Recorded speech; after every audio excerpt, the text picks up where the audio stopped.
Hey everyone, welcome to the Coach Catalyst podcast. This show is about helping you grow as a coach by standing on the shoulders of giants. Each show, you get a different mentor in your ear. The early motivations, the successes, the failures, the tools, the tricks, and the insight into where the industry is going. All of it so you can make your own dent in the world. Remember, success leaves clues. Now, without further ado, on to the show. Hello, my friend, and welcome to another episode of Season 3 of the Coach Catalyst podcast. I'm your host, Trevor Whitworth. On today's episode, I have the pleasure of speaking with Isaac Lewis, who is co-founder of Ancore, which is a really cool product that fills a really unique and really gaping hole inside of the fitness equipment industry. They've essentially taken a big, bulky cable machine and allowed it to be attached to your rack system. Super simple, right? And they literally built these things originally with a 3D printer in their garage, assembling everything by hand and shipping them out. Where now they're out of a big warehouse and they're in Alabama's locker room. They are endorsed by the NHL. They're in Major League Baseball. They're in some of the most well-known gyms around the country. But they started just two guys, a great idea, in their garage, trying to fill a hole in the market. A hole, if you're in the fitness market, definitely one that definitely exists. So you're going to love this story from garage to warehouse to Alabama to Major League Baseball to NHL. It's an awesome story, and the guys behind it are pretty incredible. So without further ado, the Ancore story with Isaac Lewis. Isaac, welcome to the Coach Catalyst podcast. Thanks for having me, Trevor. Looking forward to it. Yeah, this is going to be a fun conversation. So we had you at the Super Coach Summit. So we got to hang out a bunch there. And we've actually seen each other around at a few different events throughout the year, the last year or so. But we haven't really got to hear the backstory on Ancore. So let's just start with, give me like the 2-minute pitch on what Ancore is. For sure.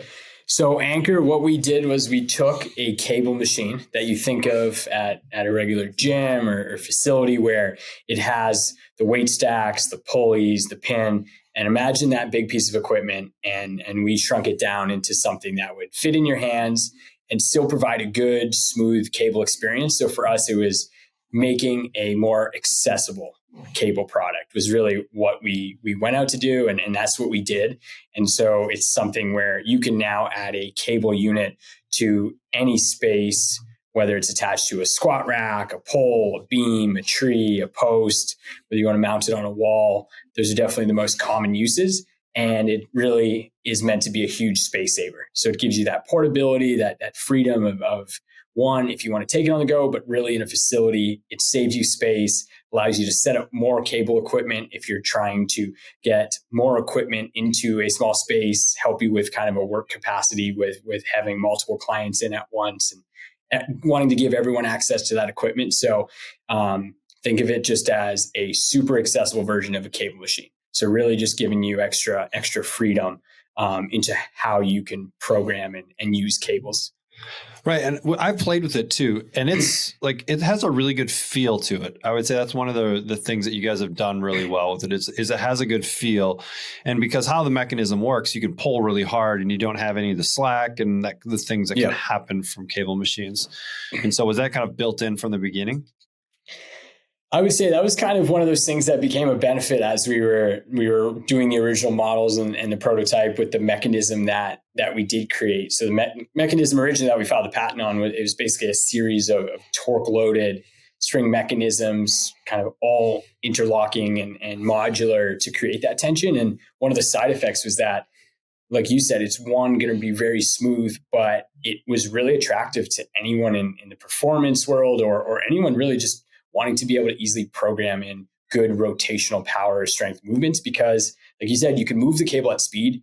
It's not going to slack out like a traditional cable stack that's based on gravity where you pull it really fast and those plates will bang up and down. So it was a little bit of a fortunate side effect. I'll tee it up to that. That's sweet. I like it. So, I mean, let's go back to the beginning. Like, where did this idea, were you like just on a cable machine one day and you're like, hey, this thing sucks, we can do better? Or like, where did the idea for Ancore come from? Well, cables are great, and more came to the access side of it. So to kind of go back, the idea came from Really an experience I had. I had a really bad shoulder injury in college playing baseball. I dove for a fly ball in the outfield, dislocated my shoulder, needed a labrum repair, reconstructive surgery. And so, I wanted to make a comeback. I wanted to keep playing. And once I had surgery, had kind of mobility back, and it was time to, okay, let's start strengthening and upping the rehab a bit.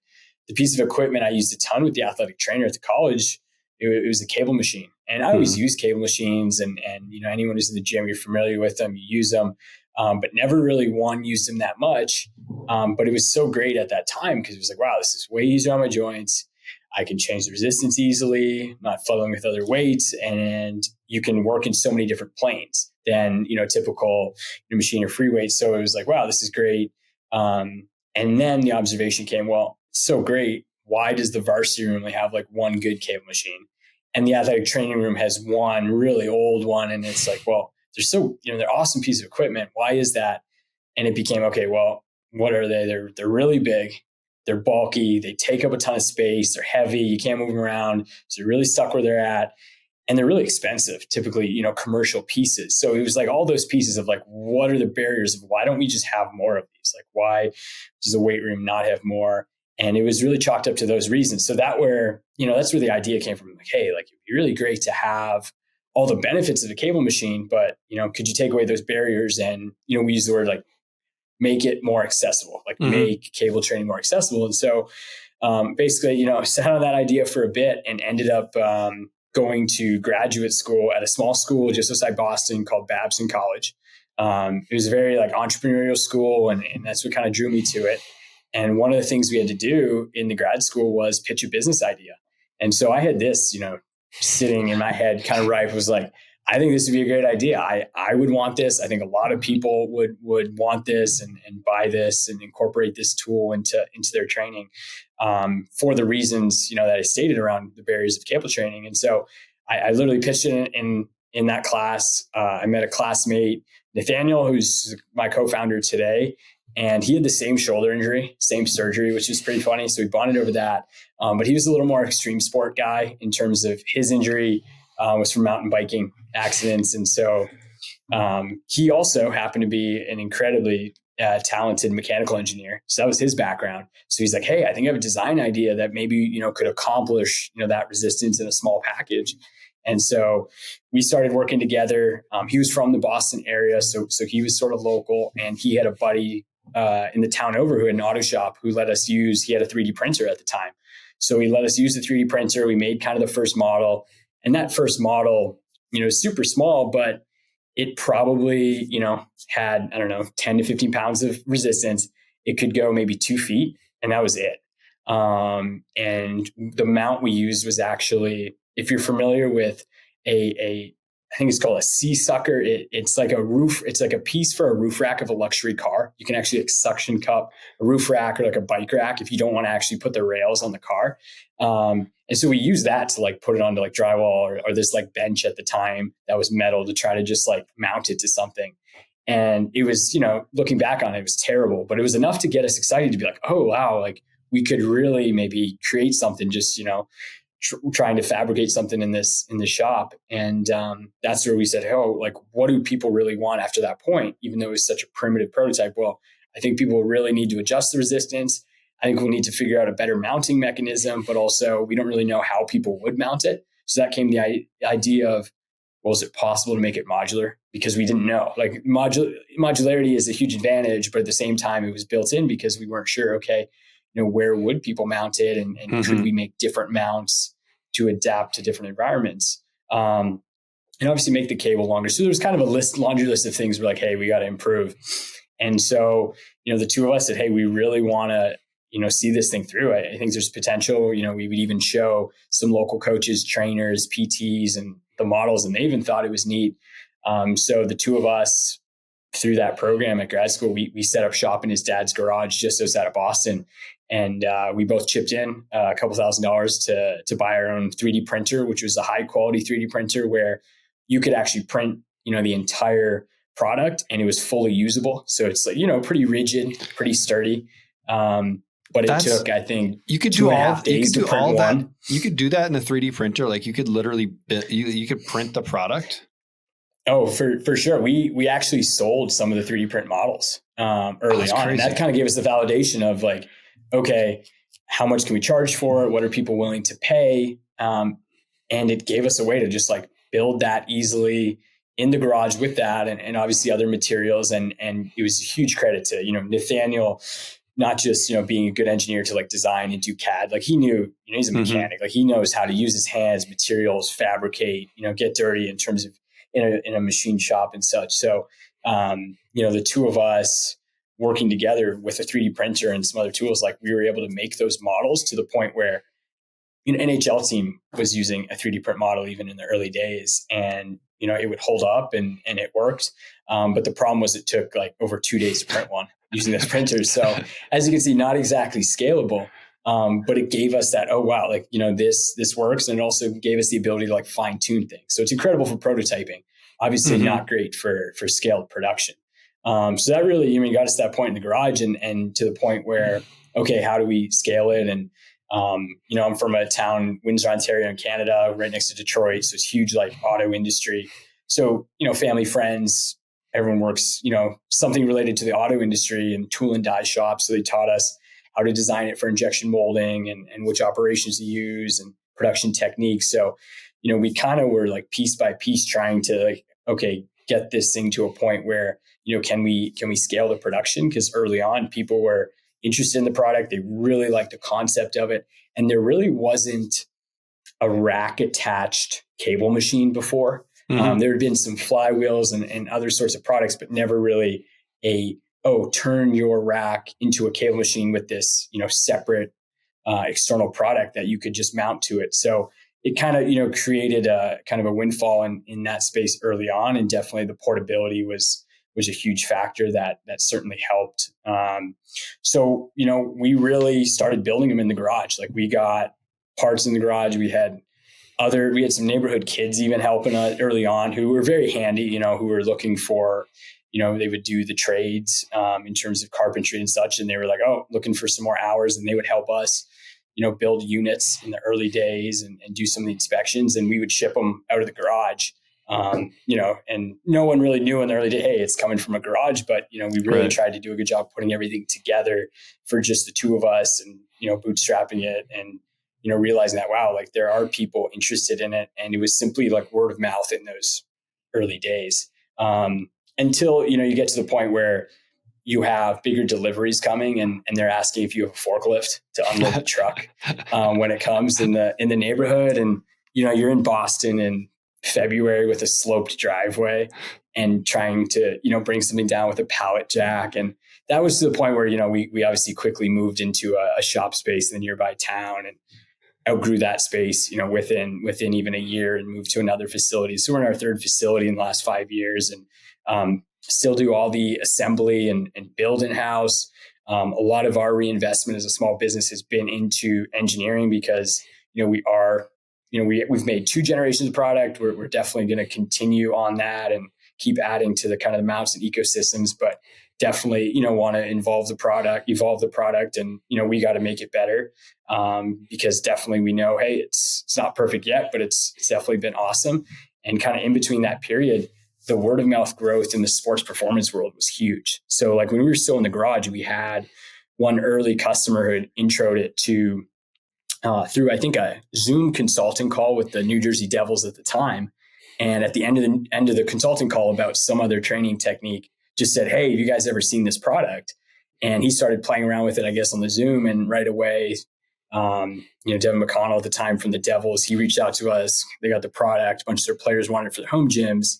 And once one team had it, the word spread pretty fast to the Rangers and the Penguins and the Coyotes, and which was so cool to just see it all word of mouth. Every team just reaching out to add it, because even though they're a major professional sports team and they have great facilities at home, on the road, none of these teams have access to cables. Which was really interesting kind of observation where, hey, we were one piece of the puzzle, but we knew, okay, it was an important piece that they could add. That was super small and, relatively affordable compared to a cable machine, keeping it under, $1,000. So for them, it was, a relatively easy add. And to present day, the fact that so many of the NHL teams had bought our product, that now it's a league mandated product, which is, the coolest thing ever.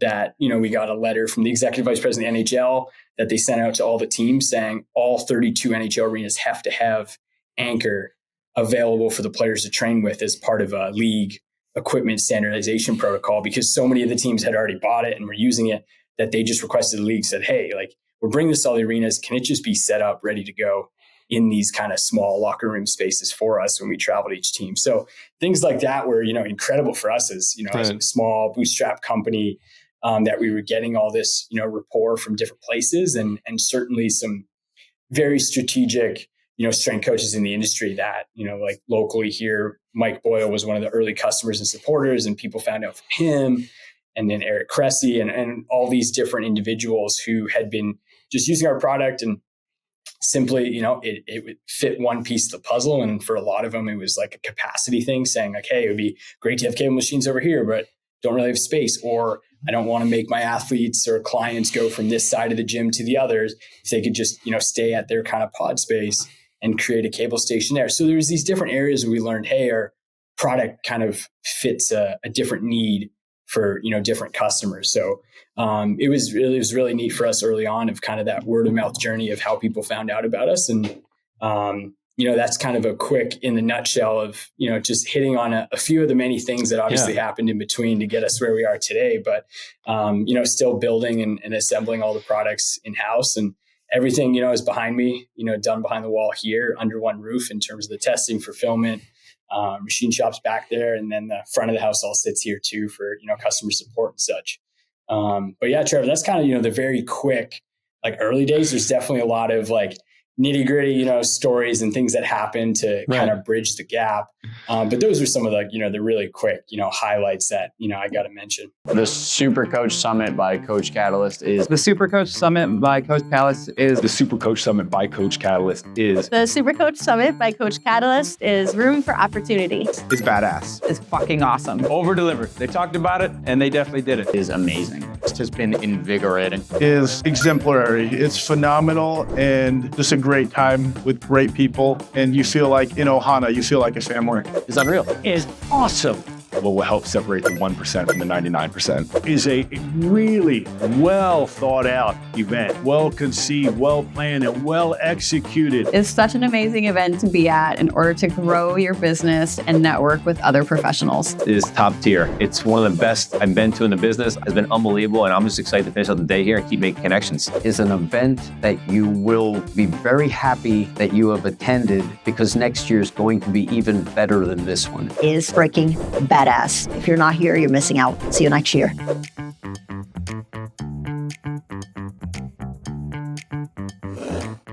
I like that. And we'll get into some of the stories for sure. Do you remember who the first product went to? Like, who got the first Ancore? Do you know? Do you remember? I do, and he doesn't even know he was the first customer, so I don't even want to say it. I figured it was something, down the road, I'll say it. But no, it was actually a physical therapist was one of the first customers. Okay. And he went out and just like saw it right away and bought it. And it was definitely the first one that he got was a 3D printed model. Okay. And it worked great, and still a customer to this day, and he's upgraded. But no, how did he find vividly. it? How did he find it? He found it. It was a friend had just recommended, like, hey, he saw, I think it was one of his clients who was also a physical therapist who I had met from some mutual friends, was like, hey, you got to show my PT. He's going to love this. And I was like, for sure, would love to connect and happy to go visit. And he was local. And so he saw it and he was like, oh, this is an easy tool. I don't have, any cables on this side of the clinic. There's, one machine in the corner, but it's taken up usually. And so if I can get this small ad on this rack I have in the corner, like, this would be easy and I can use it all the time. So It just made sense. But yeah, no, we definitely don't forget it. And, at the early days, you remember all the names that would come through. But it's, it's kind of one of those bittersweet things. It's a good thing for you not to be able to know all the names, because it means, that as things have progressed, the company's grown. Right. Absolutely. So how long did it take you to go from like pitching basically at Babson, where you're like, hey, we've got this idea, to that PT kind of getting the first order? What was that time frame like? Yeah, it was like relatively, it was pretty quick because we were able to kind of sell those small batch like 3D print models. So there was a little bit of gap between where like we couldn't really grow or scale because we were just building so few and our production capacity wasn't up yet. But it was under a year from like the time where, we made our first like prototype model that, was really just the proof of concept to selling that first unit. It was probably within at least 8 months, probably that time horizon of that first unit from that first concept. And did you guys just go all in on this right from the beginning, or did you kind of have day jobs and then come home in the evening and kind of fiddle with it, or what was it like? Yeah, so it was a little bit mixed. So Nathaniel was able to go all in on it right off the bat, and part of for myself, I originally didn't. Being from Canada, I had to go back to Canada and take a job because of immigration purposes. So for me, like I had 1 year OPT that I was eligible to work under any circumstances. So I was able to consider that, but I had to wait to get basically through the H-1B lottery and sponsorship, even though I was one of the founders of the company, to be able to come back and work for it. So for the first 2 years of Ancore, I was kind of all over the place because I was working another job, from a company that I had an offer from even before we had, pitched Ancore in the grad school. I kind of had this job lined up as, maybe a good company to work for, and had some mutual connections there. And they really, treated me well and definitely, helped get me into kind of the position of being able to move over to Ancore. But I would have done it, all in out of the go if I could have, but it wasn't really an option. And in hindsight, it worked out really well because it was a manufacturing company that I was working for. Okay. So I learned a ton through that. So in hindsight, I have zero qualms about the fact that I kind of had to do that because of, being Canadian and kind of work another job for that time period and then come back, fortunate enough. But I learned a ton through that. So it thankfully worked out very well, but I can tell you, it was a grind. It was an absolute grind to try to do that. And so were you guys was he kind of coming up with prototypes and then like sending video over you and checking it out, and you guys would just jump on? Yeah. And I would be taking prototypes like at my lunch break. I would go to, some local place. And for the job I had too, I had to travel a ton. I was like, for part of it, for the first year, I was like 25 days a month on the road. So I was just traveling all the time. So I'd have the prototype and just like show people at lunch break, go after work to places at a gym, get feedback, see what they thought, try to make some connections. So you're just using, every second of every day that I had that I didn't, have the other job to just get the word out there, try to make connections, get the feedback. Luckily in that early period, a lot of it was like prototype refinement and refinement for production, finding the right suppliers and vendors and making sure the quality was there, and then figuring out, how we would do all the assembly, build, and fulfillment. So there was a little bit more of like a back end focus while I was still trying to make sure that find the right market for it, and also what mount should we have. So there were definitely like some front end things that would feed the back end of, how exactly, that end design should come up with. But for us too, it was the first time we had launched a physical product, the two of us. So there's definitely like an element of learning curve there that we had to figure out, so much from obviously the design to the manufacturing to the logistics, to bring everything all together for sure. How many pieces are in an Ancore? Like how many different suppliers do you have to deal with just for that piece? Tons. It's like everything is raw parts. Everything raw parts shows up at our door, and then we build and put everything together. So we have vendors, all over. So we have vendors locally here that we use in terms of just being outside of Boston, which is where we're based. We have vendors overseas. So everything comes in separate components, and there's easily, 100 pieces plus that are going to come in, and everything's kind of batched out. So we won't, have all the pieces and one of our production associates is just going to build one unit. It is all, batched out on the line. So there's like stations to make these resistance plates and the stations to tie and cut ropes, because we're cutting all the cables ourselves, tying the knots, putting on the stoppers, and then, a station to wind them up, a station to do the base units, a station for the mounts, and then all these sub-assemblies. So everything is batched together. If you told one of our, production workers, like they're so fast now, like looking at it, because we've built different fixtures to help them build it compared to like when we used to build them in the garage. I can't say it was the safest thing that we were doing with some of the coils and the mechanisms. So when we see now what we have, it's just like so much faster and makes a lot more sense in terms of like a production line flowing than when we were in this garage trying to maximize this little space of, trying to build as many as we could. And then there's certain processes too, where we're able to have a supplier do an extra process for us that we used to do in-house that doesn't make sense for us, and vice versa. If something makes sense for us to do in-house, then we'll do it. But for example, like all of the brass inserts that would go into the molded material to basically sink the screws in. So imagine like it's just like a tapped thread that you could put the screw in. In the garage, we used to melt every single one in, and every plate has 4 of them. So there's over 30 of them in every product, and you're just melting it in there one by one. And now the fact that, you have all that stuff pre-molded, it's like night and day in terms of what you're able to build. So, we look back and it's funny to think we were able to do so much, and we weren't bothered by, hey, all the extra work. But obviously as you grow, you have to be more efficient. You have to be more effective and optimize things if you really want to scale.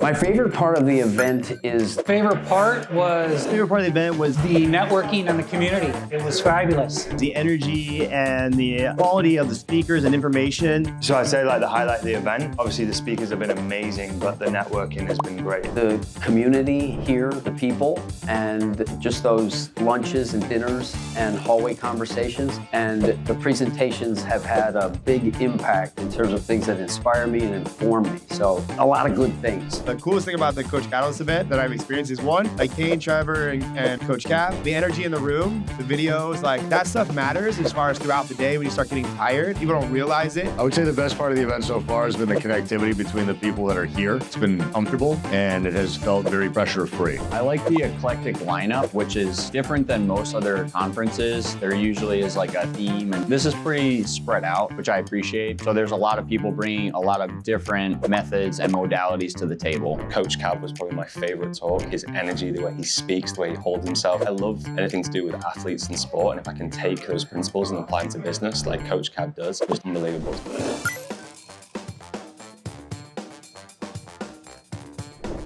So, how did you balance on the early days, right? Where you maybe don't necessarily have enough demand to scale really big, right? Yeah. But you almost have to prepare for demand that could come up because you don't want to get demand and not be able to fulfill on that demand. So how did you manage that early on in the early days? Or was it just like, hey, let's figure out how to do this a litlittle bit more efficiently, and let's figure out how to do this a little more efficiently? Or did you hold back on sales a little bit just until your processes got a little bit more dialed in? Yeah, it was a little bit of both, but it's definitely a challenge because one, it's just us doing it. So we didn't have any outside investors or VC. We weren't, raising money. It was like, hey, what can we accomplish ourselves with, willing to put in a few $1,000s each to try to get it going. And then the first real meaningful investment to say, okay, we're really, putting some money into this was, for the tooling and really like inventory orders for the first one. And that's where we tried to bridge that gap a little bit with even like a pre-order and trying to get out there. But, at the time, no one knew about us. And so a little bit of it, is boots on the ground, myself trying to go visit people and like, okay, what are people that would be interested in this? And then realizing quickly that, there's certain people who, if they're a customer, other people are obviously going to look at, like that product must be interesting if so-and-so is using it. Because what happened was, we were trying to get the production going obviously as fast as possible while trying to get these pre-orders in, and trying to get the word out more obviously creates, like you said, a little more backlog, and then it's putting pressure on, hey, people want the product sooner than we thought. So there were definitely, it was tough at the beginning. But part of it just happened like word of mouth. Like we had some strength coaches that had had basically shown that, they were the first ones to get it and started sharing it. And it's, just immediately went like night and day of, selling a few units to selling a lot more units really like overnight. And it was just like, okay, now it's like, really no looking back from that point. So we really tried to just go one step at a time. It was like, okay, we used to be in the garage and be like worried about spending $200 on something, right? We'd be like deliberating about it. And then it's like, okay, as the problems continue to mount up, which also means, we're having more success, we would have discussions over $1,000 and $5,000, you know what I mean? Because the orders have to be bigger. And, one thing I always like look back at was, even though, you're becoming more successful, it doesn't mean the problems are obviously going away. It just means they get bigger. Right. But your propensity to deal with them, as long as that's growing, then you're going to be in a good spot from just obviously a development standpoint of kind of leading things. But that's really how we took it. We were very like one step at a time. So it was like, get enough money for that first batch, try to sell it. And then we were a little bit behind in terms of more people waiting for the product, and, use that money to buy the next inventory build and so on. Like we very much took that approach. And I would say we were fortunate that, one, we were able to make some revenue early on those first models. That really helped before we did some of the tooling. And that was really how we financed the build early on was via early revenues. So it definitely is a challenge because it's like, you're just like kind of running that fine line in the early days. But it thankfully, it worked for us because we were able to generate, revenue early on. So did you have to go out and get a loan or anything to try and kind of bridge that gap if like numbers didn't match up perfectly, or were you able to kind of balance get the pre-orders enough to be able to produce? Yeah, we had enough in terms of, just to kind of cover it beyond like early on, like basically any of the money I had made from my job, all of that went in. So the two of us put in, it was, whether it was, $50,000, combined, like, okay, we're going to put it in. That was the money that bridged the gap really in the early days. And then, to present day later on, we were able to get like an SBA loan. They were willing to finance some of our tools and equipment and machinery for like capital expenses, and then help out a little bit on the inventory side. So right now, like, that's the only vehicle that, we've used to date is just from some SBA, debt funding to be able to, continue to grow the business. Because like you said, that's always the struggle with any physical product is the financing your inventory and managing the cash flow. Because from the second we put in a PO to order the raw part, from the time we actually receive money for that raw part going into a product back, it's like such a long span. It's months. Right. So that's where the huge challenge is for sure. Yeah, 100%. So, how long was it before you started paying yourself? How far into the business? It was a while. Definitely, for me, even longer because, the situation for me, I had the other job. So a lot of it was the money I was making was going into the business. So it really didn't, to make sense. It's like, you're putting in the money to take it back out. So it definitely was probably at least a couple years, I would say at least 2 years at the beginning. There was nothing coming out. And then once we did, it was pretty modest. Obviously, at that point was, covering, your living expenses and that was really it. So really it did, it took a few years because we were, in a position where, we could kind of survive in the situations we were in, and we wanted everything else to go to try to grow the business. And going back to kind of managing the growth of a company and trying to finance that is, just such a difficult thing, especially when, we were trying to bootstrap to say, hey, we want to try to make this, ourselves. A lot of people early on who, we would talk to about the company who, may be an angel investor, this or that. They even from back from the college, like the professors at the business school were like, hey, it's not Bluetooth connective, so no one will ever want it. It's not digital, so no one will ever want it. And they said no one would ever even pay $250 for it. Like that was kind of the feedback. So it wasn't like this was like when we had pitched in class some like well-accepted idea. So for us, it was always like, hey, we're going to have to finance this ourselves and figure it out. It wasn't like, hey, we just decided, we're going to bootstrap it because we want control. It was, hey, that was an option. And we said, yeah, you know what, if we can do it ourselves, let's do it. Were your professors slow and out of shape? You know what I mean? I can't say, they were all probably eager in the gym, but, the one professor who, brings us back and, we'll talk to some of the students, like, he was definitely, he was an outdoors guy and he kind of saw it just from being someone active that, people would want it. But the first time we presented it in class, this has been a running joke for us in the business. Because the two of us were classmates, and our director of marketing, our first team member, he was also a classmate and he's still with us now, Mike, and oversees all marketing. But our first assignment when we presented it, it was a pass-fail assignment. So you either pass or you fail. And we checked all the boxes, so we couldn't fail on the assignment. But they created a new category in bold called low pass.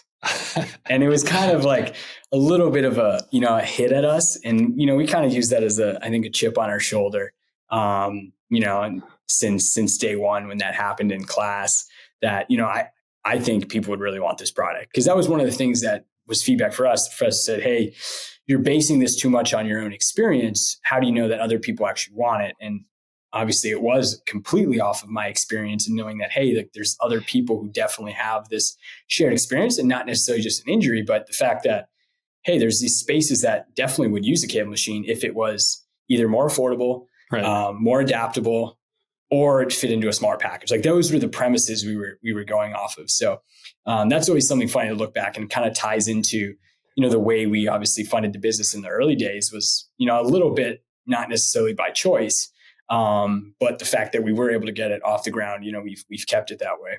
My favorite thing about Coach Catalyst. My favorite thing about Coach Catalyst. One of the things I love most about Coach Catalyst. There are lots of things I love about Coach Catalyst. And the reason why I love Coach Catalyst is that the accountability off the back of that is simplicity. The support is amazing. It allows me to give so much of me to my clients. It's the drip feeding of content. I can schedule lessons for my clients in advance. Game changer for freeing up time. It gives me my time back. It's so simple and so easy. Hi, I'm Kane, the founder of Coach Catalyst, the #1 accountability and communication software on the market today.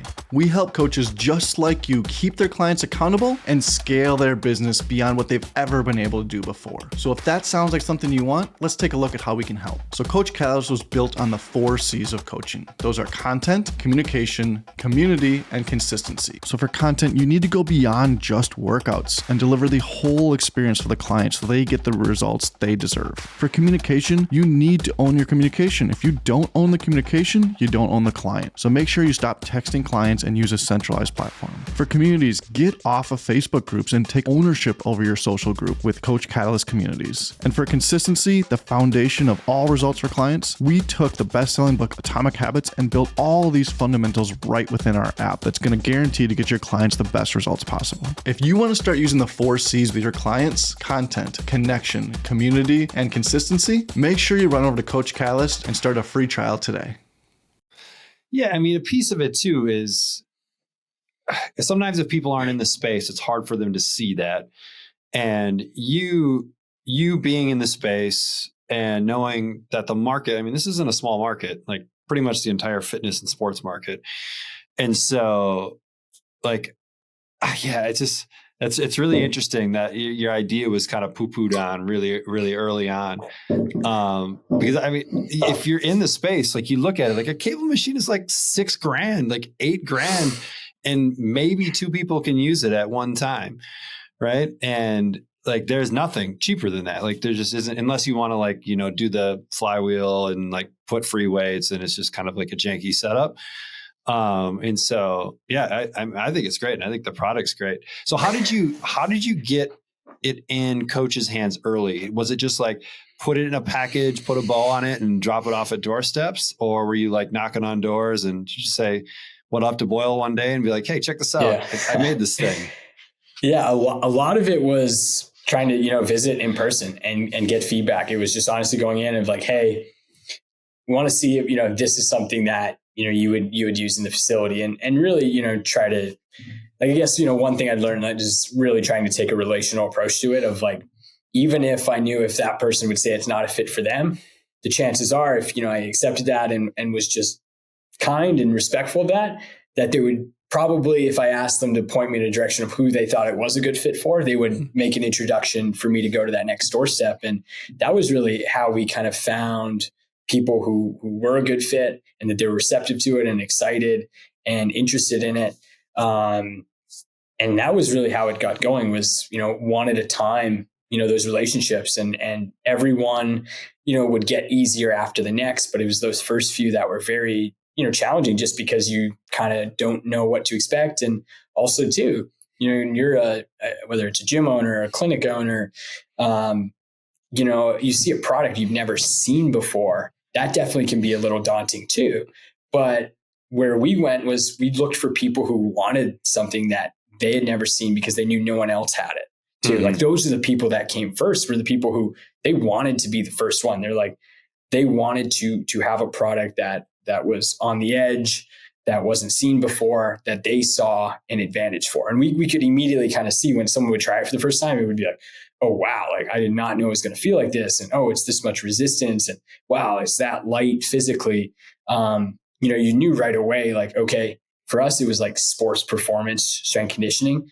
Those are the people that were like gung ho, like right away. And we really, built the brand with that performance kind of aura to it, based off of, just that incredible interest from that customer group. But yeah, no, it was really a bit of a lot of, door to door of just meeting people. And obviously you run into rejections along the way, but overwhelmingly, like the early response to the product was very positive.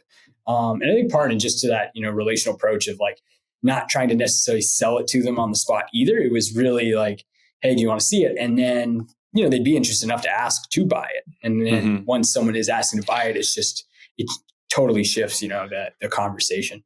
Were you just like ringing up different coaches and gyms and be like, hey, I'm in the area, I'd love to show you something cool that I created? Or were you just like knocking on doors? Like, how did you get like that initial so that I could even show it to you?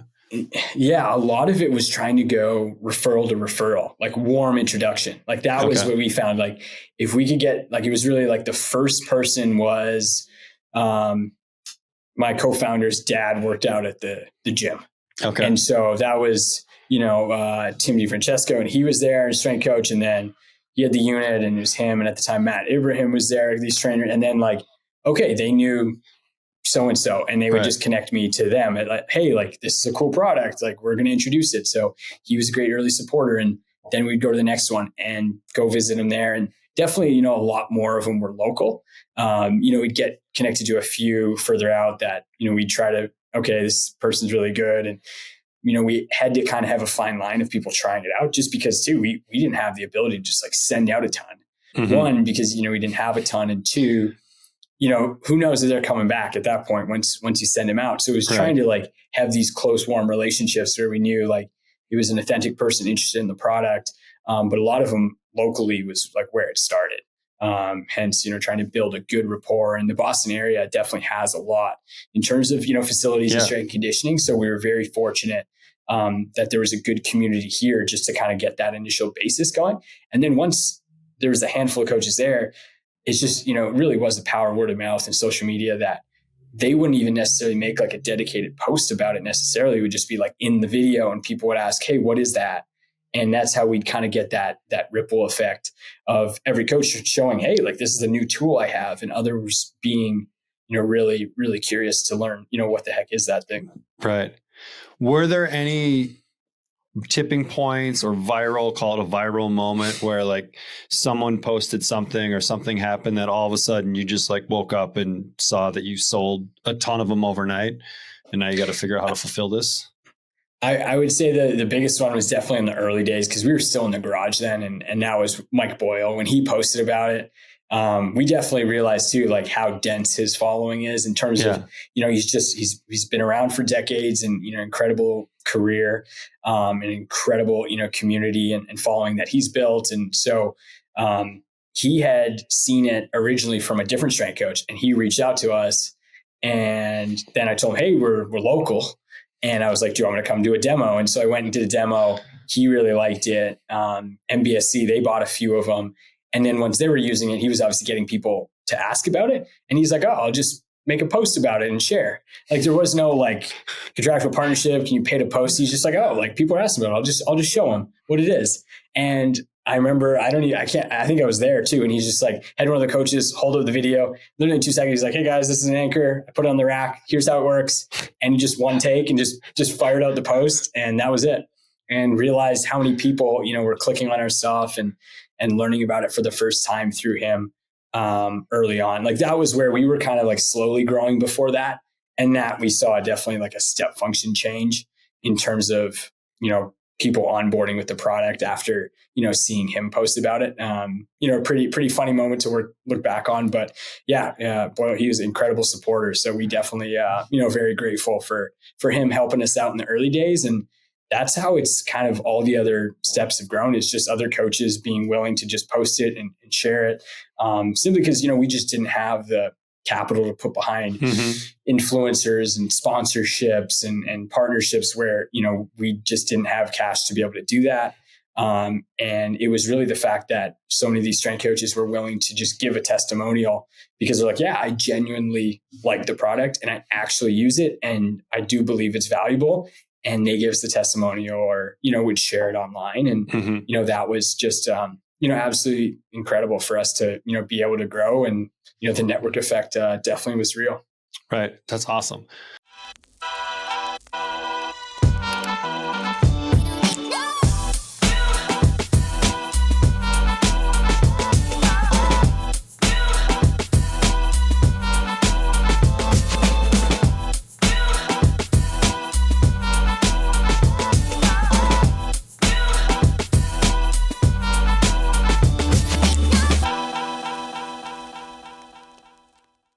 Was there ever a moment in the early days where you're just like laying in bed, like, what the heck are we doing? Like, how do we keep going with this thing? Definitely there was some tough moments and, there always have been. There's certain ones like very early on, we look back and we were trying to, really get things off the ground. And I remember it was one of our early, I think, shipments of where we got raw parts in and we placed a bigger order, which was, for us at the time big, now incredibly insignificant if we looked at it. But where like all the parts came in and were not good and were not usable and were wrong. And for us, it was like, what the heck are we going to do with all of these? We paid for them. We can't ship the orders. So it was like crazy. And that was where, it forces you to get creative and get resourceful. And that was where, Nathaniel had come up with this solution to retrofit and add this new part that allowed all of them to still fit together and still work. And actually it worked even better than beforehand. But, it took like, a week of literally, you're up for the entire week trying to like sort through this thing and figure out how to, retrofit and add all these components, and ended up resulting us like machining a new part that basically got added to the unit. So things like that, where we look back, we're just like, oh my goodness, how are we going to figure this out? And, you can either walk away and fortunately, there were some of those moments where we really tried to double down and, when things were early on and, thankfully, God willing, it worked out. So definitely quite a few of those. And I think it's just par for the course.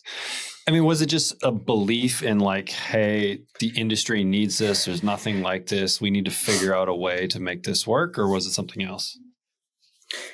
I think it was a little bit of that. I think we really just truly believe that, there wasn't a product like that out there. It was, the first of its kind, and that people, it truly wanted it because it truly did serve a purpose. Like there was this gap in the industry, in the market, between going all out, like you said, on thousands of dollars for a cable unit, or really just like using bands, right? Mm-hmm. Like that was kind of like, really what we saw out there. A few of the cheap cable machines were still pretty expensive, or they were just like really bad ones that you would get on Amazon that you couldn't use an actual setting to train clients. And so we saw that gap between those two, and we're like, hey, like nothing exists there. And that's where we think there's a huge, desire and demand. So we really believed in that. And hey, if we could execute and keep up on it, that's where, we really built the product and tried to deliver it there, and knew that, hey, a couple guys in the garage building it, like we got to make sure we service these and when people have issues, we got to make sure to amend it and certainly make the product better over time, which is, what we've really strived to do. But yeah, we really believe that there was that space there, which, is still there today. And we definitely realize, more people are now like aware of it. And there's obviously a lot of products that have come since into that space. And so for us now, it's thinking about the unique differences that, our products and future ones are going to kind of have in that area. Do you have one near you right now or no? I have, in the conference, I've got a bunch, but we have a row of all the old prototypes that are 3D printed. Like we have all the different models and stuff. That's awesome. But they're not very big. And so I was like, if one's close, because this is going to be on YouTube too. So if you have one close, but they're not very big. And so like, I'll grab one. We can cut it, right? All right. Yeah, we can cut it. Let me grab it. I got one right here. We're going to cut this part.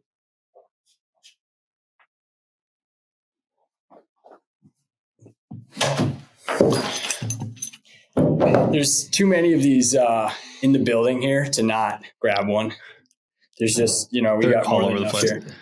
I'm just going to take it with a tricep rope. Okay. So, all right, super quick. You went and got one. We're back. So, so you can see it's not a very big product for those of you listening. Like it's basically fits in like one hand, right? And so, all right. So one thing with cables, right, is we can get a fair amount of load from cables, right? Because we're dealing with stacked weights, right? You just add more weights. How did you guys like try to get, because you probably didn't want to just create a product that gives you, 5 pounds of resistance, because then just use bands or something like that, right? You need a level of resistance because you're dealing with athletes and you're dealing with people that need a little bit of load. How are you guys thinking about like engineering that amount of load, but without creating this massive product? Yeah, that's where, I give credit to, back when we were in the grad school program, Nathaniel kind of having the design of what type of mechanisms and gears or springs or, some type of system that can create that torsion. And that's where we saw that, hey, there's the ability that these torque loaded springs, they're very light, that the way you adjust the resistance is just with these resistance plates that, it says 10 on here for 10 pounds, but the fact that, it weighs a pound, and it creates 10 pounds of tension. And there's also in those torque coils, like you can essentially customize based on the thickness of the material, the length of the material. There's a lot of parameters you can play with to basically create more tension. And then it was figuring out, okay, well, that's a type of mechanism that you can create a lot more load than what the actual mechanism weighs. So it was like, okay, that checks that box. But then how do you make sure it's also going to be smooth and you're going to be able to create that? And that was kind of like the rest of the system in terms of how they interlock, how the actual cable goes around a spool and actually slides smoothly. How does it, glide out of the product? There were definitely a lot of factors there. But for us, that was the biggest thing of we have, we made other prototypes that were a little bit bigger or even some that were a little bit smaller. And for us, it's like, okay, it can fit in your hand, but can still do enough load where anything single arm, you could really do from a strength perspective.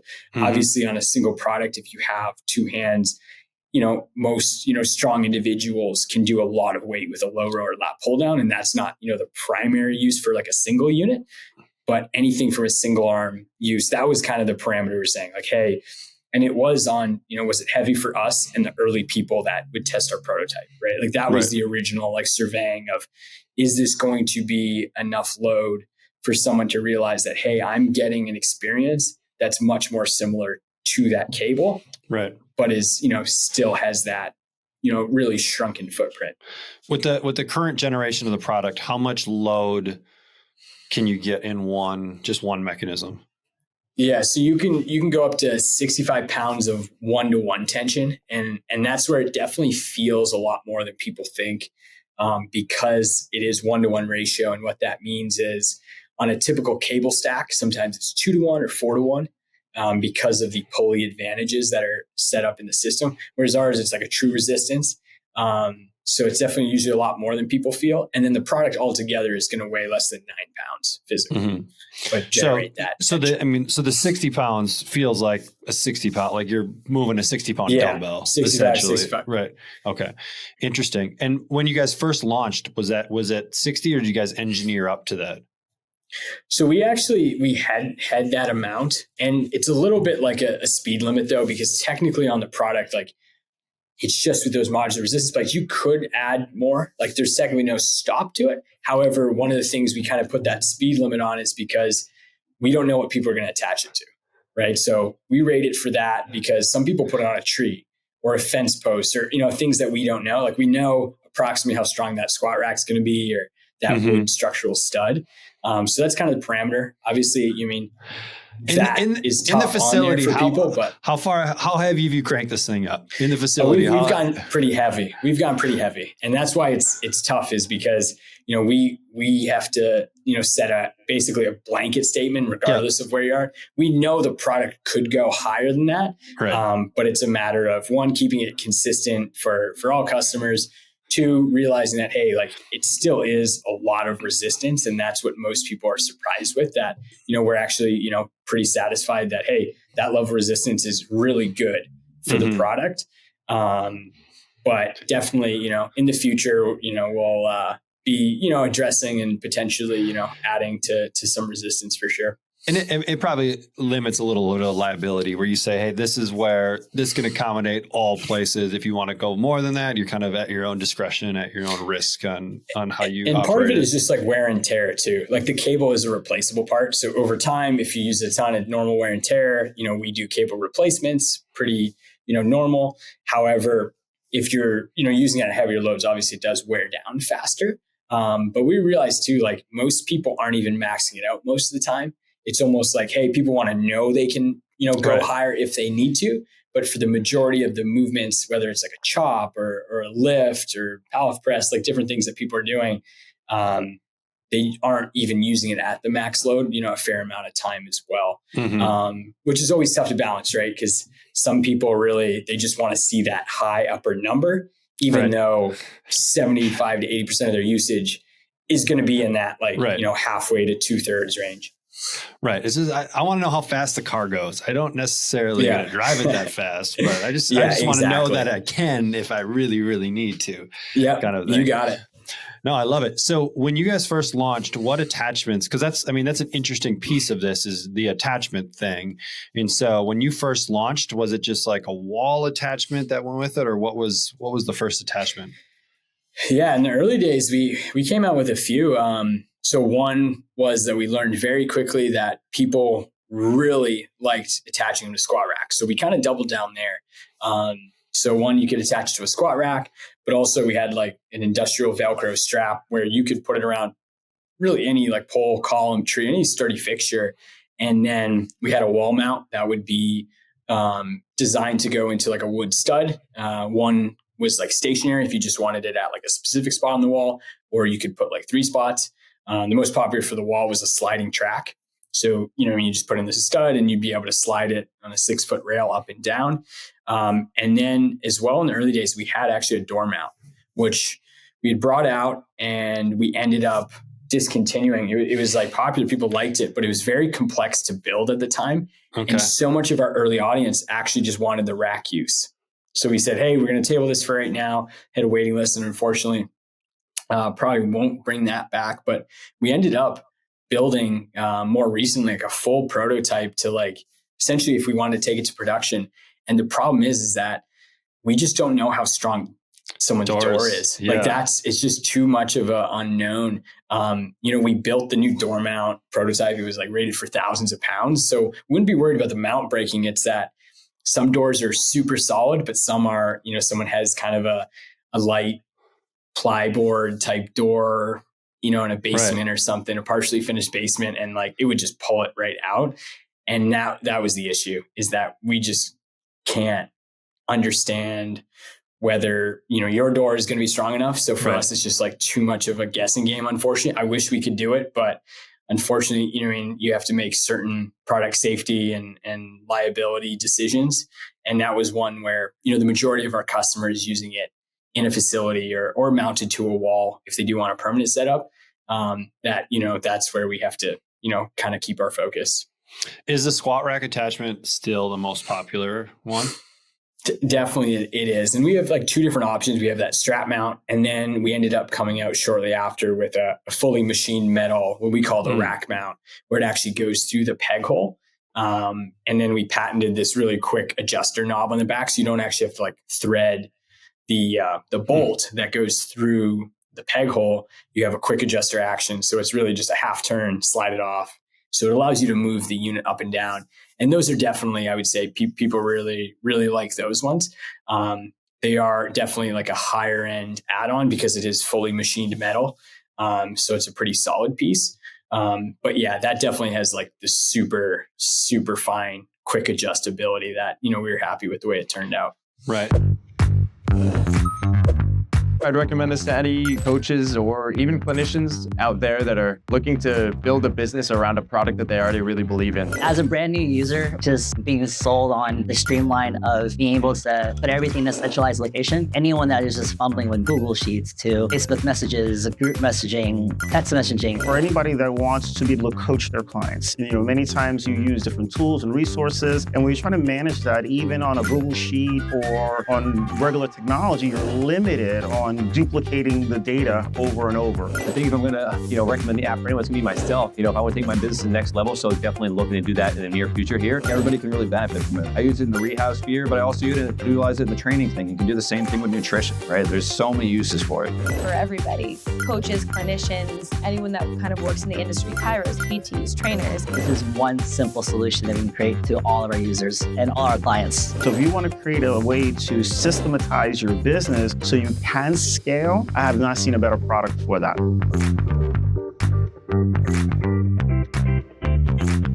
But that kind of peg hole style versus like... Yeah, it's definitely getting more popular, kind of that, totally, that consistent peg hole option. No, that's awesome. So kind of thinking back over the day so far, so the company, you guys were founded in what? Was 2019? 2019, yep. Okay. I could see it right behind you. Yeah, So there you go. It's like I'm paying attention. Right. So 2019. So in that time, you've probably made a number of mistakes and none of them have been fatal, right? Up to this point. Were there any mistakes that you feel like you guys made early on that you're like, man, that didn't take us down, but that maybe could have taken us down had it maybe went a little bit different? Yeah, I think it, go back to even trying to do too much. I think in the early days, like, where we would try to make like that door mount, for example, right? Like it was something that we were starting to build and kept going down the path. And part of it is the cost to produce it. And it was very intricate and it was like highly engineered because it clamped to a door really nicely. It didn't just kind of flap there. It really cinched in. And to the point where, we'd put time in and have to, back out of it. Like that was something where we started, going down a path where, okay, we're doing a little too much and we just need to focus on what the customer wants. So, that was an example. And there was a number of those where, one person will give you feedback and we just immediately go down the path. Oh, we have to do that. Right. We have to do that early on. And then you start doing it, you start putting time in. And for us, the biggest thing was, in the early days, we just had one engineer, now, Nathaniel's a team helping him, but, it's like, okay, we are not using our time to like the most value added things. We're responding to like one isolated request and, our inability to like tell the person, hey, explain it and just say no, that we, we couldn't do something or it didn't make sense. Definitely, has, hung us up a few times and in the early days, especially because you're trying to please everyone and you're trying to make everyone happy because you're new on the block and you're just trying to get out there and you're trying to get wins and realizing that every win definitely isn't valued the same in those very early garage days that, that was probably the toughest part where we made some mistakes and, didn't, use our time as wisely and resources because we were trying to do that. And it took us time to build more focus to say, you know what, we've got to move forward because 90% of the audience wants this. And unfortunately, that 10% of the audience, we just can't cater to right now. And it stinks to have to make that feeling that, you're ruling out potential customers or people, who might want something else. But you have to make those strategic decisions. And, when you're early on and you don't have much track record or a ton of wins, I think making those decisions was even tougher because the level of uncertainty is just through the roof and you have no idea what's going to happen. So those are some of the mistakes early on that that we had made. And thankfully, you slowly get better at that over time, but it's still definitely a difficult thing to always deal with. Right. Mistakes are going to be, the part of any journey, right? It's just not making the mistake that's the last mistake that doesn't allow you to continue the journey, right? And so, now, you've kind of evolved, right? And you said this earlier that like as your business evolves, your problems kind of evolve with it, right? At the beginning, when you look back at the problems you had at the beginning, those seem maybe inconsequential in terms of kind of what things are happening now. So, right now with where the company's at, what are some of the biggest challenges that you guys are working through right now? Yeah, for sure. Some of it is the fact of the team has grown and the roles have changed. That's something, internally and obviously personally that I work on. From day one, you do everything. I would do the whole front end, Nathaniel would do the back end. So in terms of everything from building the product to testing it, to shipping it, to creating the labels and we used to have to bring them to the UPS store, to all the customer outreach and customer support and everything, visits. Like you're just doing everything to now where, we have a team that helps support, and realizing that all because you're not doing busy work, it doesn't mean you're not working, and getting to the level of working on the business is definitely, a bigger challenge, because for us, that's what, brings, I think, the most strategic and challenging items to the table, being one is what product we launch with next. So that's like the first, challenge is one, not just launching a new product, but also deciding, okay, like what are the features, what are the changes, what are the improvements to put in, our new products, because we want to make sure that those align with, the customers that we have in mind, that they're intended for. And it's our responsibility to make sure, okay, those things that we think those people want are actually the things that they will value and use and be willing to pay for, because of that value. So the biggest challenges, are definitely product decisions and as well too. There's certainly, more competition too, where people have more options and more things to choose from now than they did 4 or 5 years ago when we first came out. So that's something we have to be conscious of just knowing, okay, like what's, our focus. For example, like we're a hardware company, right? So we look at, hey, there are educational opportunities that we can provide to a customer, and we're kind of looking into those. But for us to create a media training platform, companies like Peloton or Tone, they're incredibly, advanced in those and they create incredible content. That's not our bread and butter. Like we shouldn't be playing in those games. So a lot of it is those strategic things to know, like, okay, what can we do well? And the way Anchor has been built, what are those unique value propositions that we've been able to bring to the table? So, for us, it's trying to come up with new product in a certain space. For us, it's like mechanical products, meaning that, okay, you don't need an outlet, you don't need batteries, you don't need charging cords. It is just ready to go out of the box, and there's no continual power source. So you can use it anywhere at any time. You don't have to worry about any of those issues. So like those are things that we know are uniquely valuable to certain customers who don't want to be worried about a power source, don't want to be recharging it between clients or between sessions. Also, they want it to be, intuitive and easy to use. So those are things that like we factor into new product development. And for us, the challenge is, okay, making sure we learn those, but also develop those and make them into products that are manufacturable, but also priced accordingly and reasonable for our customers, and continue to double down on opportunities that we know we can serve uniquely, compared to anyone else. So yeah, a lot of the challenges are much, higher level strategic, than necessarily, smaller in the weed stuff that we dealt with in the early days. So, right now you have like the main flagship product, right?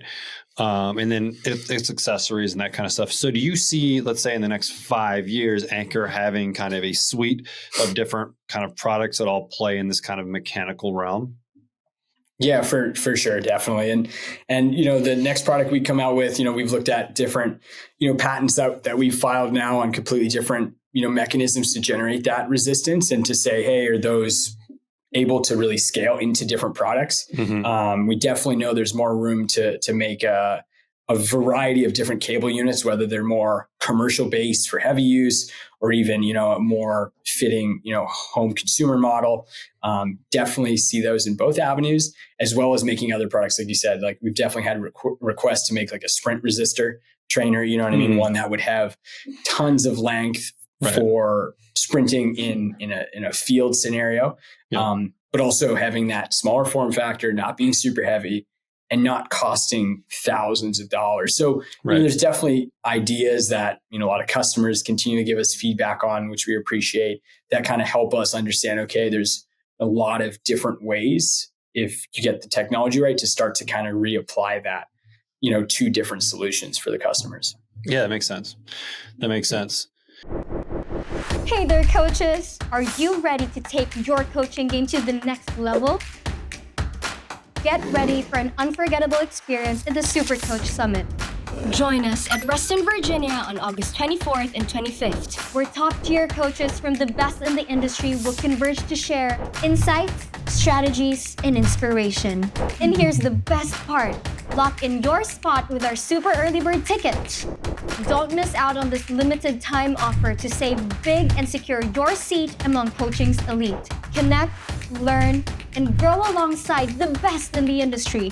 Get your super early bird tickets now. Visit virtual.supercoachsummit.com for more information and to secure your spot today. So you've been in the weeds since day one, since the presentation at Babson.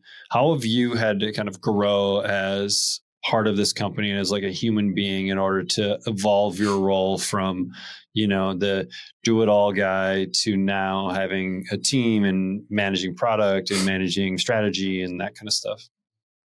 Yeah, for sure. And it was, a challenge too, because Nathaniel and I have, we've been in different, leadership roles through different avenues, but never at the helm of a company. And so the biggest thing was, adding, people to the team, and people are, our biggest, resource here in terms of keeping things going from production to getting the products out the door, and our supply chain to marketing, customer service, our engineering design. Like there's just, we have that vertical integration of the team. So trying to cohere all of those and realize that all of those different people have different personalities in terms of their traits of an engineer compared to marketing, and still making sure that, hey, the ship is aligned. So for us, it was, learning, the people skills of leadership and management, to create a, cohesive organization around, one goal. But a lot of it came down to realizing, okay, like how do I make sure that we're still having great customer service, or we're still responding to a customer in the way that, I would respond, and certainly not expecting that every single other team member is going to have the same exact drive that we will as founders. That's obviously not something we can expect, but can we have very, high standards and high expectations for that?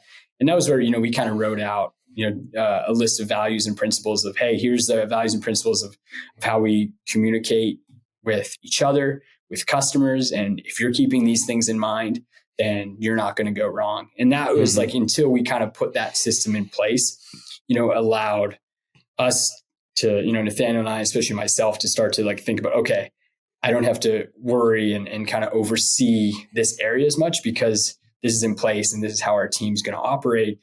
I need to go focus on, other things, and starting to realize it's not just about busy work. It's, there's much more, thinking and strategy toward kind of moving and pointing the ship in the right direction. So those would be, the biggest things for us, was realizing that, hey, getting those values aligned really helped us, as a company, and certainly me personally, allowed me to delegate much more tasks to other team members who were, more capable than I was at those tasks. What was the first role that you guys hired? The first one, so technically we had, our director of marketing, Mike, but he was, at the time, he just joined in, and there wasn't even any agreement of salary or pay, or there was nothing. He just wanted to join because he saw what we're doing. It was exciting. So he just helped us out initially, really for nothing. So that was sort of, he's kind of that first team member with Nathaniel and I. And then the first, I guess, person we were really paying was we had, one local guy who was helping us build the product in the garage there, because we were getting so busy and I had to, respond to the messages and emails and calls that, we hired, a couple guys who were local to help us build the product. So those were kind of beyond, Mike Carlson, our director of marketing today, being our first hire, because basically we tasked him with, hey, we have no money. We need you to basically get the word out there, create a website, create social media, get people aware of the product from a digital kind of footprint aspect, with really nothing else behind it. And he certainly was pretty scrappy and resourceful, which was what we needed, especially in those early days. That's awesome. That's awesome. And then how far into the company before he came on, this was his gig?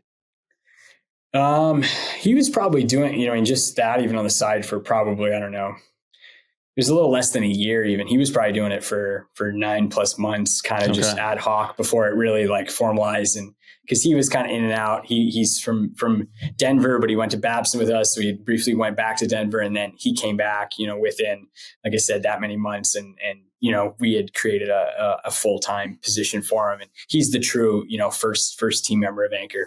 Cool. I love it.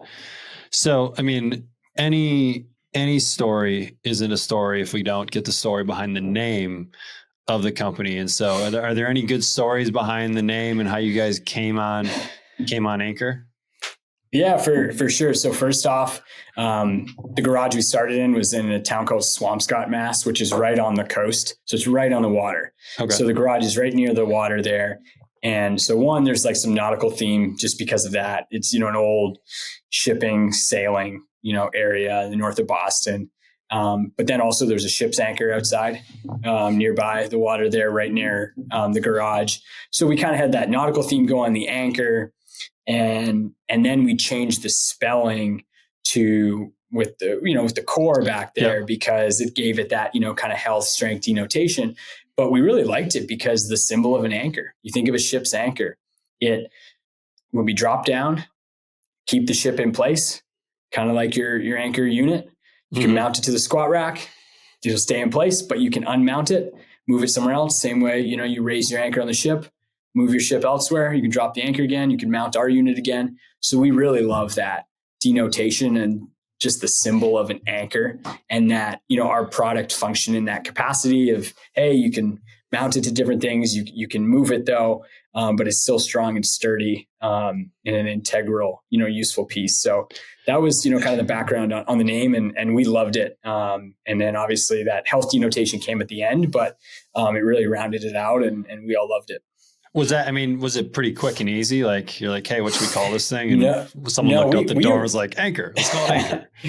We probably made a big list we probably had a doc of 100 names just going through it. And we kind of liked Anchor because of that symbolism. And then we started the company as Anchor, not spelled with the core, just spelled as a ship's anchor. So that's our legal name. And then afterward, maybe, it was probably within maybe 10 to 12 months, we were operating with that other name and then quickly changed it because one of our, I think it may have been even that first customer had actually suggested that core change. And we really liked that. And so we changed it. We were still so new at that time. We were still under, a year into the business that we had, changed it to add that core denotation, which, made it a little more unique. That's awesome. I love it. I love it. As a gym owner, Coach Catalyst is the key to having low turnover. For several years, I struggled and spent 10 to 20 hours a week communicating with clients via phone calls, Facebook Messenger, email, and text messages. I had tried everything to make my life more efficient. I was at my wit's end. And then I found Coach Catalyst. Since starting the software, I have found a life again, and my clients are thanking me for being so involved in their fitness life. I've cut my daily commitment to interacting with over 300 clients to under 15 minutes a day and have streamlined my 6-week challenges. I couldn't recommend it more. I just don't know if I would even be here today if it wasn't for Coach Catalyst. If you don't have an account already, you're missing out and not helping the people you could be. So, any other big things that you see coming up in the next 5 years? I know it's kind of like a top secret project that's going on right now. And depending on when this launches, we're not going to talk about it, but there's some big stuff coming up for you guys in the near future. Definitely. So for us, we've always been set on, engineering being, a core kind of the heartbeat of the business, that just being a hardware company, if you're not making new and better products, you can't grow any technology, any product. I mean, you're going to be outdated over time. So for us, we've created 2 generations. We'll definitely eventually, as you alluded to, we'll for certainly be making a 3rd generation. But now as we've created that delineation, it's also given us the ability to be a little more targeted with what each unit is going to be before. It's not meant to be a replacement for the old unit. It's hey, now this one's a little more suited to this audience that's either new or kind of overlaps with some of our existing customers. And that's the direction we're going to go. And we realize that there's definitely a lot of room for multiple, better versions to make one for almost, every audience, because the needs of a physical therapy clinic are very different from the needs of a home gym or garage gym user, to, the military as a customer, to the strength conditioning facilities at, Alabama and Michigan football. When we see the units used there, like there's so many different customers that all use the same product right now, which has been, incredible, because it speaks to the versatility of simply just adding more access to cables, that all those different customers still use our products. But we also realize that, hey, there is room for improvement, that we could make one more tailored to that audience and that audience and that audience, so on, because they just have different needs. So that's definitely, kind of our strategic direction around product. And then, as I mentioned before, expanding the product line into kind of a different focus, whether, we do want to go down a sprint resistor type pathway in the future. It's definitely an option, seeing what we can accomplish there. But there are those kind of unique little opportunities that we'll be able to pull off of the current product technology into, make some different product lines. Well, you're probably getting to a point now, just as a company, right, where you have a little bit of that ability to do it. Because early on, right, if you had just said, hey, we're going to build one for commercial, one for sports performance, one for this, you would have segmented yourself in so many different ways. You probably would have never been able to bring one to fruition. So you were able to really focus on, hey, let's just build this thing. And it had a broad enough application, right, to give you a wide enough reach where you could get traction. And now once you have a level of traction and a level of audience, now you have the ability to be like, hey, we can specialize a little bit more and kind of really tailor our product to X population or X segment of the industry. 100%. Yeah, no, I completely agree. That was well put, because that's exactly what happened. And what we knew too is that we had to cast a wider net at the beginning to get things started, and also a little bit of uncertainty as who's going to gravitate to it. But also the more versatile, the more potential uses.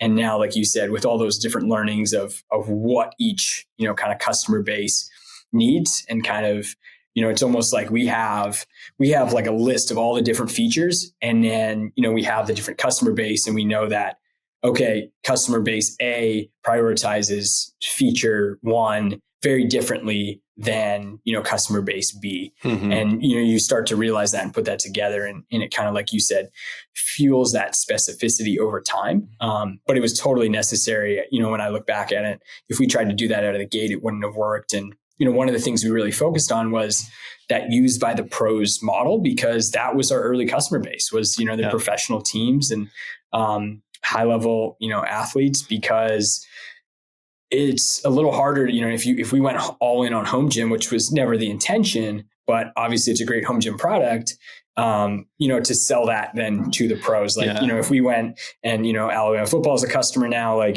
that's not the way it goes. It funnels down the other direction. So we certainly learned that and realized that, that was kind of the focus we wanted to really commit to. Yeah. The credibility of being, if something is accepted by a sport community, then it can be accepted by other people, because they deem that community as credible, right? It's actually a very similar story to the Bosu ball with David Weck. So he got his start with professional skiers, and that's, he showed up with this half dome ball, and that's what allowed him. But now you see a Bosu ball in every gym across America, and probably most home gyms as well. But it all started because of basically getting the endorsement of high-level skiers. So yeah, you got the U.S. ski team. Yeah, I had a great conversation with him at your event, and we went through all of that, and it was like, it was like, yes, like, it was me just being like, yes, like he's saying all the things that I'm like, good, we're going down that path as someone who's been doing it a lot longer than me. And obviously he's had incredible success, because I don't know, you know what I mean? How many people don't know what his product is if you mention the name, the Bosu ball. And going that commercial pathway was a huge, aspect for us early on, just from that professional environment. And he echoed that a ton when I was able to talk to him and have a good conversation at your event. Yeah, man, I love that. Well, this has been awesome, and I'm excited to see kind of what the next generation brings for you guys. But how we kind of finish up all the podcasts is we go on a very different route, and I've got a couple just quick fire, easy questions, completely unrelated to what we've talked about so far, just to kind of to wrap things up. So first and foremost, taco, burrito, or quesadilla? I'm gonna go with taco. Okay. Gonna go with taco. Well, yeah. I know you're Canadian, so you could maybe I don't know what a Canadian alternative would be. It's like yeah, no, you know what I mean. I recently had some good Mexican food, and they were serving up tacos, so I'm going with that. I've got specific ones in mind. I had some really good burrito tacos recently, so that's skewing that answer probably a little bit. A little bit of a recency effect. That's okay. Yes. All right. Number 2, if you could spend a week in a cartoon world, what cartoon world would you want to spend a week in? That's a good one. I feel like right away, I feel like the Looney Tunes is pretty good. I feel like it's already been taken, but I'd always think like the Bugs Bunny, but I'd want to be like seeing Wile E. Coyote. Like that's, see him go wild.